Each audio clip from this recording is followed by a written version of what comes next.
Test 6. Instructions. You will hear a number of different recordings, and you will have to answer questions on what you hear. There will be time for you to read the instructions and questions, and you will have a chance to check your work. All the recordings will be played once only. The test is in 4 sections. Write all of your answers in the listening question booklet. At the end of the real test, you will be given 10 minutes to transfer your answers to an answer sheet. Now turn to Section 1 of your booklet. Section 1. A campus radio station is going to be in action. An interviewer is interviewing a man from the university for the survey. Listen to the conversation between them and circle the best answer from A, B, or C for questions 1 to 4. You now have some time to read questions 1 to 4.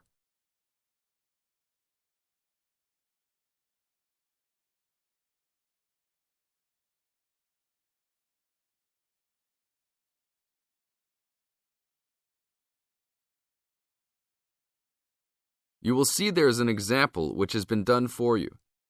On this occasion only, the conversation relating to this will be played first. Excuse me, I'm conducting a campus survey. Would you have time to answer a few questions? What's it all about? We're doing some market research for a new campus radio station starting in the next few months. That's okay. Sounds good. Great. I'll just work through this form with you. And if we could start with some personal background information? Sure. Right. If I could have your age, please. 26. Okay, good. The teacher being interviewed is 26 years old, so B is circled. Now, we shall begin. You should answer the questions as you listen, because you will never hear the recording for the second time. Listen carefully and answer questions 1 to 4. Excuse me, I'm conducting a campus survey. Would you have time to answer a few questions? What's it all about? We're doing some market research for a new campus radio station starting in the next few months. That's okay. Sounds good. Great. I'll just work through this form with you. And if we could start with some personal background information? Sure. Right. If I could have your age, please. 26. Okay, good. And are you a student, teacher, or in another job? Well, I'm a tutor, but I'm also a postgraduate student, so I don't know what you might call me. What do you think? Okay, well, I'm more of a teacher, really. Fine. And would you mind if I asked about your salary, or I could leave it blank? No, that's okay. It's $20,000 a year. Thanks. Right. Now about your current listening habits. What would you say is your main reason for listening to radio? Well, I'm usually busy during the day at work, so I usually only listen to the radio at night. It helps me relax and unwind, even if I'm studying. Good. And how many hours a day on average do you listen to the radio? Well, not a lot really. I'd say just over an hour all told. Now you have some time to read questions 5 to 10.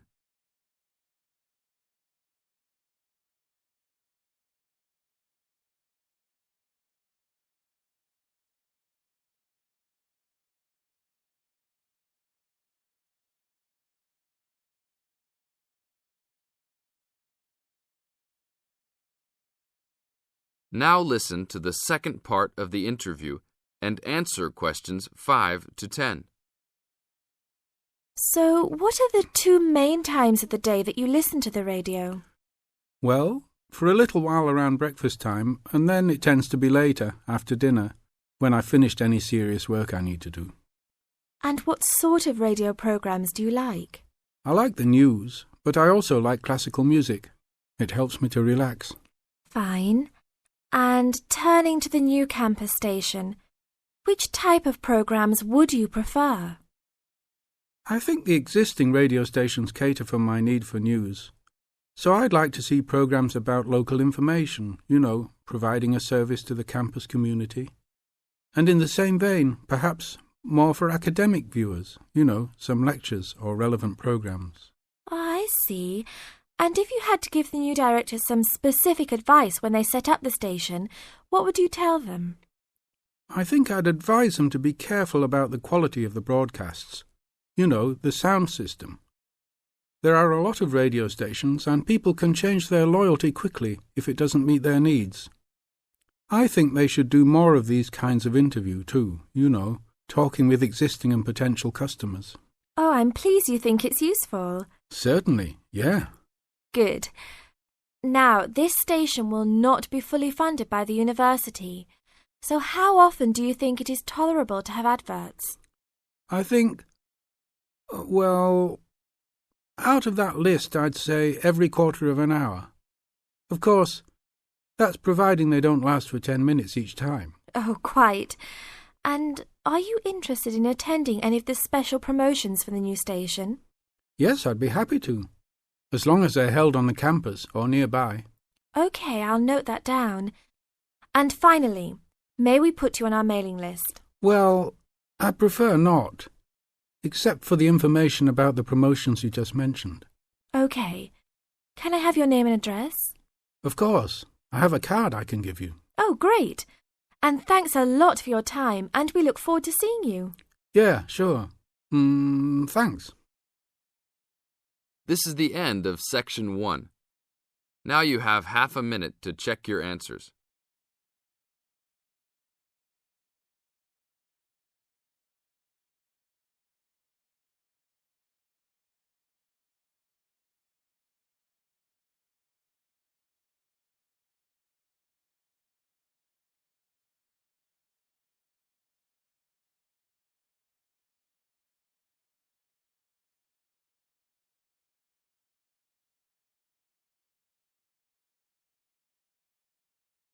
Now turn to Section 2. Section 2. You are going to hear a talk given by Madeline. She is going to introduce the recreational facilities on campus and in town. First, you have some time to look at questions 11 to 20.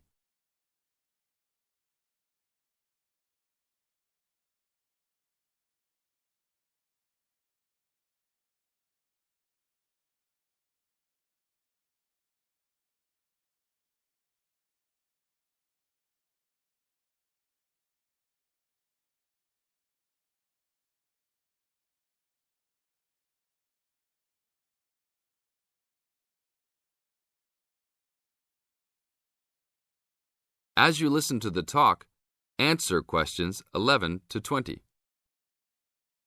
Well, good morning, everybody. My name's Madeline Stewart, and I'm here to tell you about the recreational facilities available on campus, and also to tell you something about what the town has to offer. You may already know that your students' union membership also includes membership of the sports union, which provides a range of sporting and recreational facilities on campus, much the same as those in most British universities. The sports union has football, tennis, and cricket teams in local competitions. And really, most sports are catered for in some way on campus, even if they're just social matches. In the building itself, there are fitness classes and a full gym, including weights. The sports union can also provide cheap tickets to some major sporting events. And to keep you up to date with everything available, there's a weekly newsletter distributed around the campus. You should check this to find out the names and phone numbers of the contact people for each sport or activity you're interested in. Yes, did you have a question? Yes, apart from what you've just said, does the sports union offer individual help in any of its activities, for example, in getting fit and healthy? Yes, we do. The sports union has a fitness assessment clinic every Friday, staffed by the resident sports trainer, who can provide advice on the best program for you and refer you to various charts.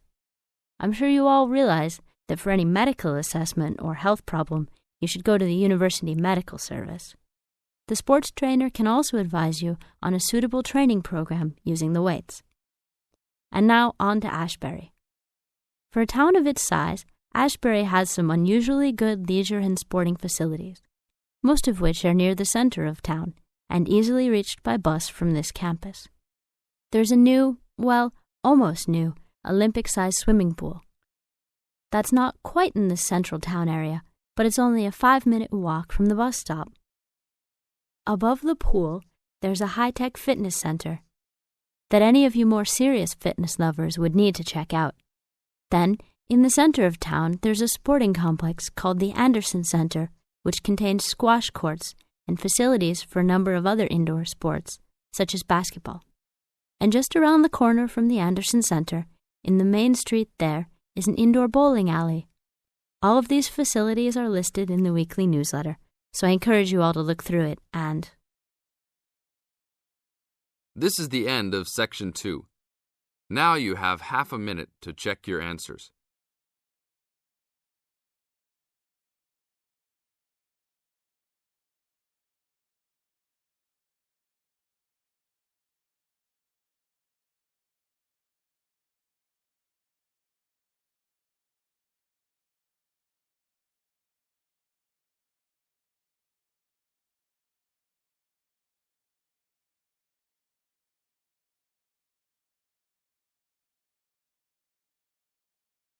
Now turn to Section 3. Section 3.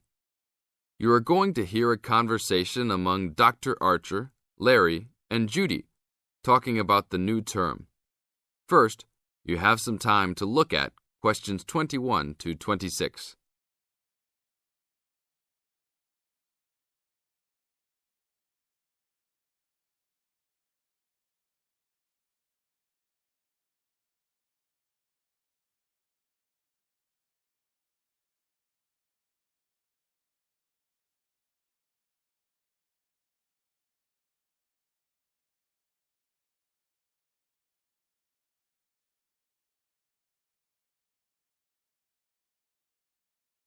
Now listen carefully to the first part of the conversation and complete the notes and table below.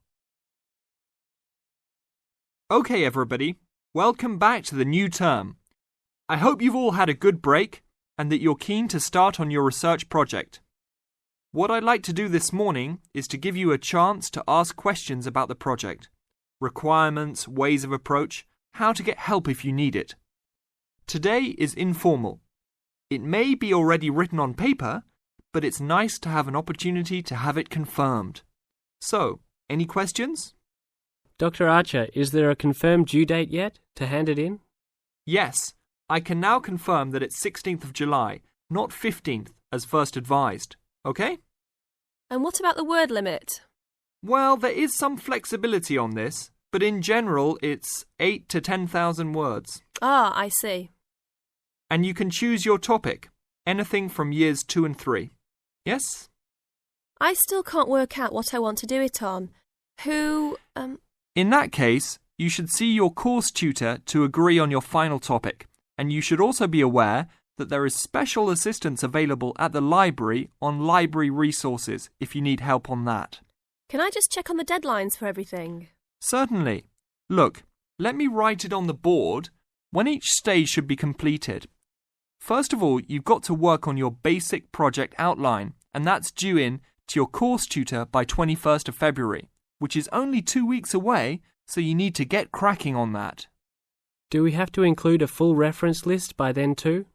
No, your reference list is due on 6th of April, which is 1 week later, so you have time to discuss this with your tutor. And when should we be doing the research?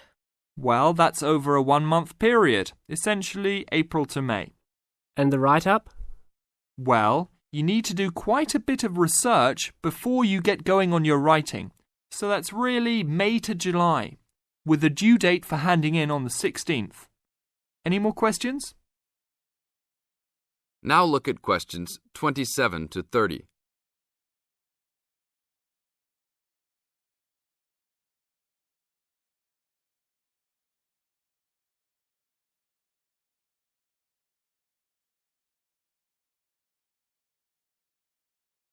Listen to the second part of the talk and match A, B, or C with questions 27 to 30.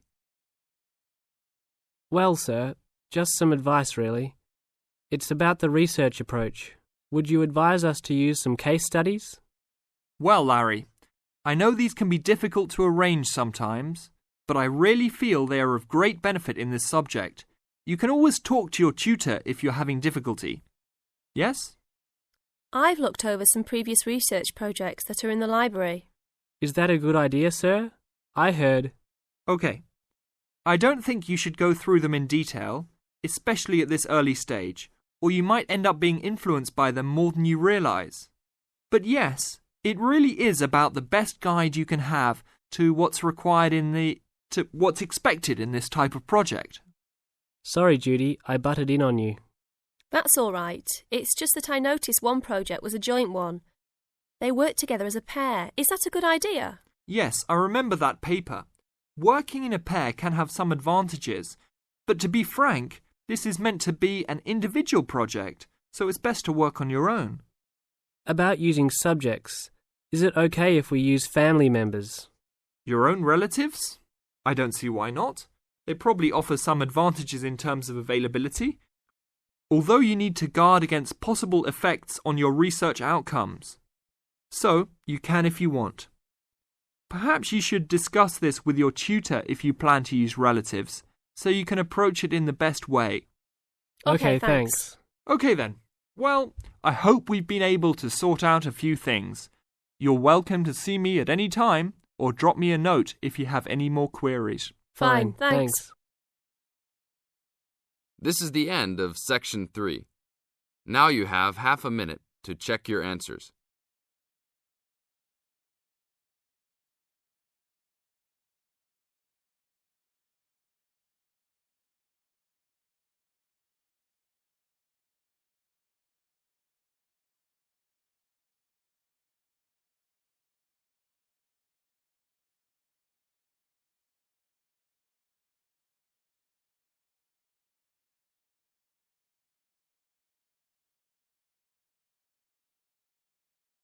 Now turn to Section 4.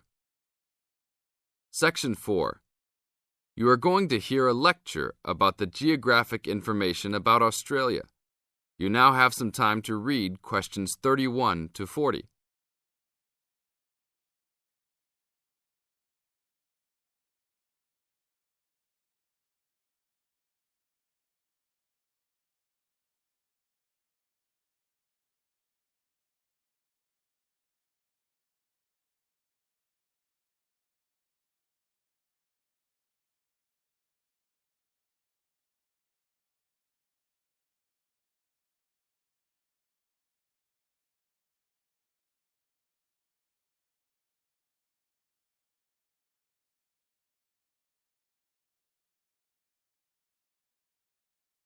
Now listen to the lecture and answer questions 31 to 40 by choosing the best answers from the choices.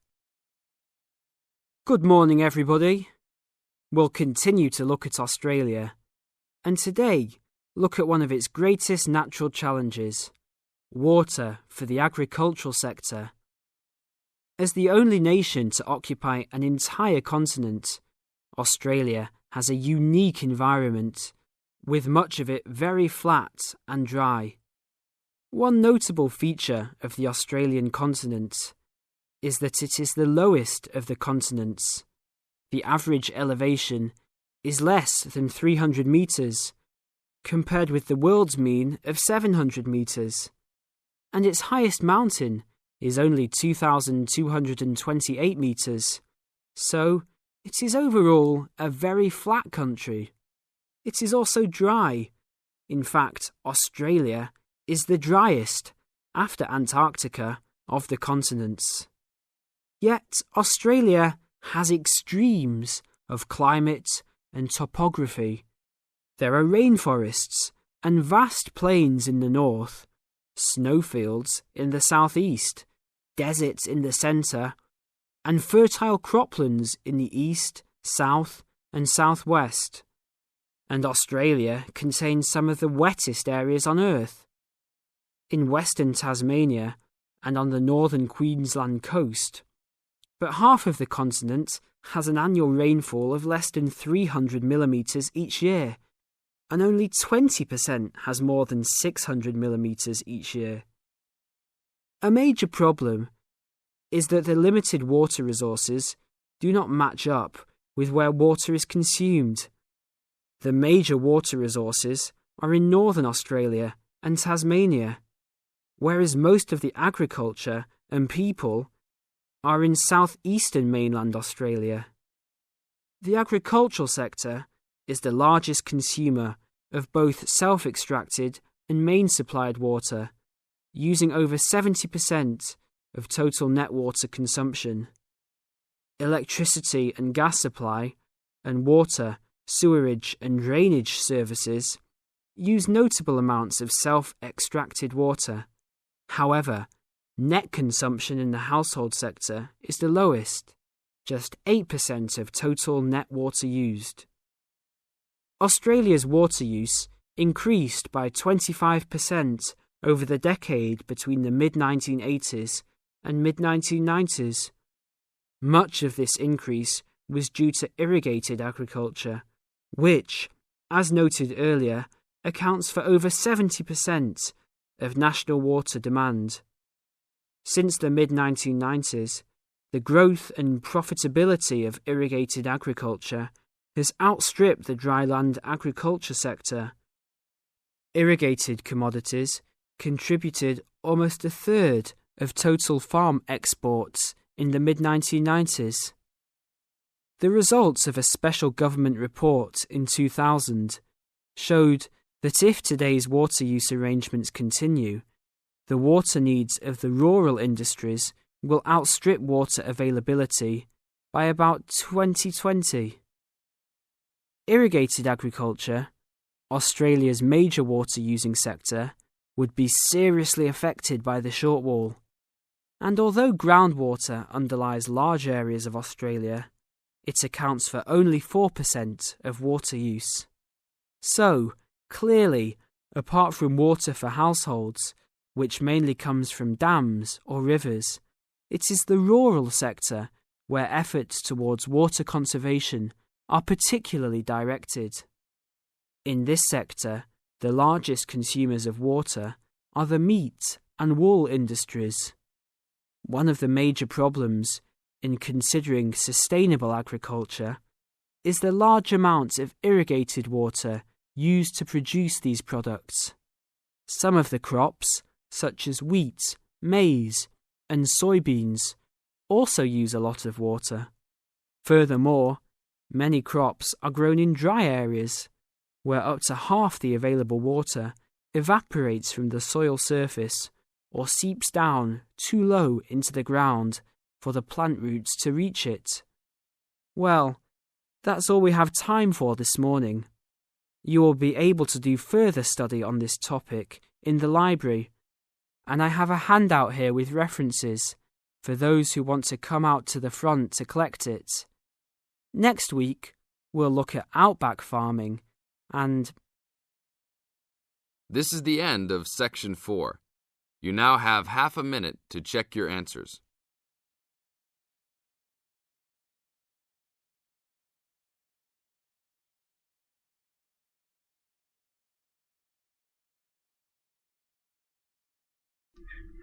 Please subscribe my IELTS tips channel, like and comment my videos. Thank you.